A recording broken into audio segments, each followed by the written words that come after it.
Pernah lihat kan, kalau ada undang-undang baru yang disahkan, biasanya ada perayaan besar, sorak-sorai. Kita sering mikir, wah ini puncak perjuangannya, masalahnya selesai. Tapi sebenarnya momen itu bukan akhir dari cerita loh. Justru sebaliknya, itu adalah garis start.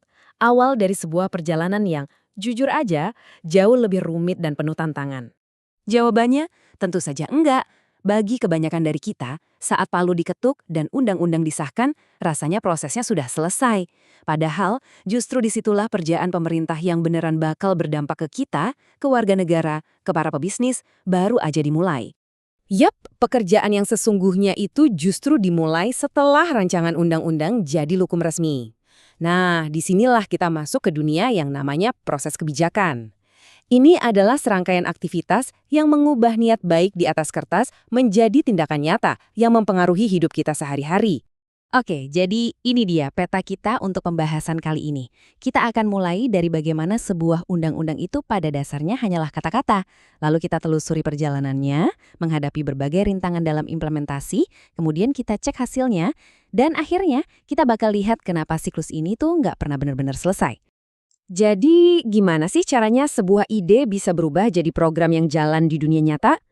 Nah, para analis kebijakan itu biasanya pakai semacam peta yang disebut siklus kebijakan. Anggap aja ini kerangka untuk memahami urutan logis dari semua aktivitas yang terjadi dalam pembuatan kebijakan publik.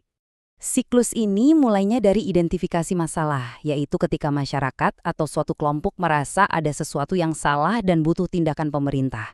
Terus masuk ke penetapan agenda, di mana masalah itu akhirnya dapat perhatian dari para pejabat. Lanjut ke perumusan kebijakan, saat berbagai solusi mulai dirancang dan ditimbang-timbang. Habis itu ada legitimasi, di mana kebijakan itu disahkan secara resmi. Nah, ini membawa kita ke dua tahap paling krusial yang jadi fokus utama kita, implementasi dan evaluasi. Nah, sekarang kita sampai di bagian yang paling seru sekaligus paling bikin pusing, implementasi. Disinilah cetak biru kebijakan yang indah di atas kertas bertemu dengan realitas lapangan yang seringkali berantakan. Ini adalah fase di mana kita beneran melihat aksi pemerintah dan merasakan konsekuensinya. Sebuah tahap yang paling kritis, penuh tantangan, tapi anehnya sering banget diremehkan. Pertanyaan ini langsung menusuk ke jantung persoalan, karena ini bukan sekedar proses teknis yang lurus-lurus aja. Ini tuh kayak sebuah arena di mana politik, kepentingan birokrasi, dan kondisi nyata di lapangan saling beradu, saling tarik-menarik. Jadi, kalau kita mau definisikan, implementasi itu intinya soal detail. Ini adalah proses menerjemahkan tujuan-tujuan besar yang seringkali masih umum dalam sebuah undang-undang menjadi program yang spesifik, detail, dan bisa dijalankan. Istilah kerennya, this is where the rubber meets the road.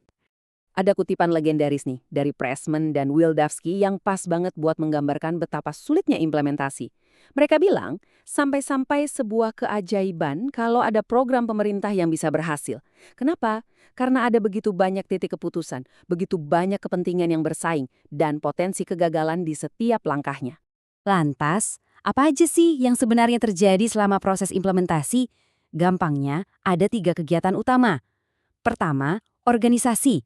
Ini soal membentuk tim, nyiapin kantor, alokasi dana, dan nentuin cara kerjanya.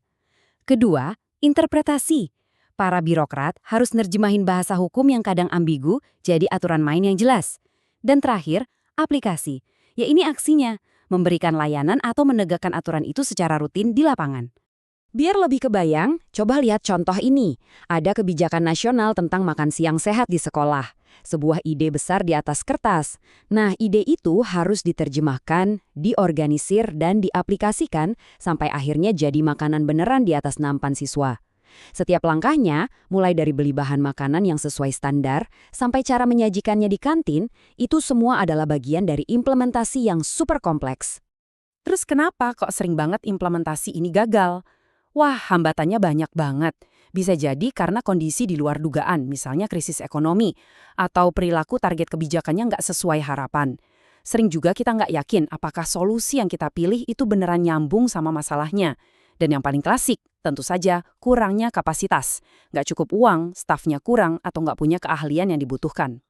Ingat nggak kasus peluncuran situs web healthcare.gov di Amerika? Itu contoh sempurna dari kegagalan implementasi.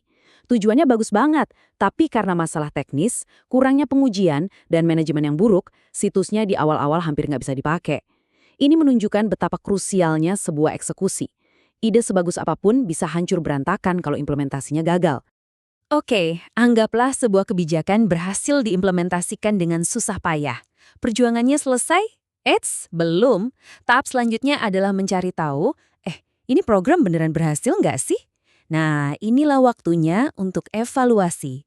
Anggap saja ini momen pembagian rapor untuk kebijakan tersebut. Evaluasi itu pada dasarnya adalah proses penilaian yang sistematis untuk melihat akibat dari sebuah kebijakan. Tujuannya simpel tapi penting banget. Kita mau belajar apa yang berhasil, apa yang gagal, dan yang paling penting, kenapa? Nah, dalam evaluasi ada 2 pertanyaan besar yang selalu muncul. Pertama, soal efektivitas. Ini nanya programnya nyampe nggak sih ke tujuannya? Misalnya program pelatihan kerja, apakah beneran bisa ngurangin pengangguran? Di sisi lain, ada efisiensi. Ini nanya, hasilnya sepadan nggak sama biayanya? Sebuah program bisa aja efektif, tapi kalau biayanya boros banget, ya itu namanya nggak efisien.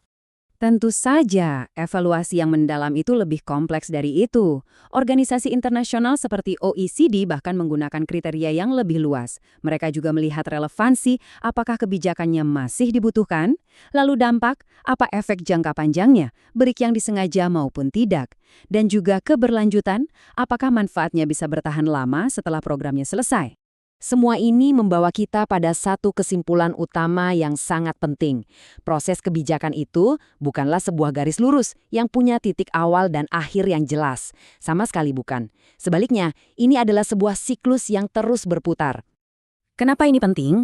Karena hasil dari evaluasi tadi, informasi tentang apa yang sukses dan apa yang gagal, itu menjadi umpan balik atau feedback. Feedback inilah yang kemudian membantu kita mendefinisikan ulang masalahnya, menetapkan agenda baru, dan merumuskan kebijakan yang lebih baik di putaran selanjutnya. Ini adalah sebuah proses belajar yang nggak ada hentinya. Jadi, inilah gambar besarnya. Dari tahap evaluasi, kita bisa jadi kembali lagi ke tahap identifikasi masalah. Mungkin kebijakannya malah menciptakan masalah baru yang nggak terduga, atau mungkin masalah lamanya ternyata belum tuntas.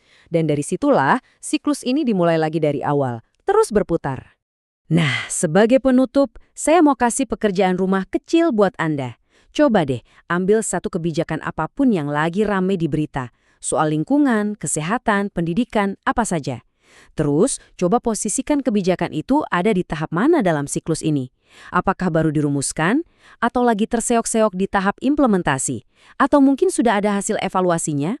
Dengan memakai kerangka ini, kita bisa mulai melihat dinamika yang sebenarnya di balik judul-judul berita yang kita baca setiap hari.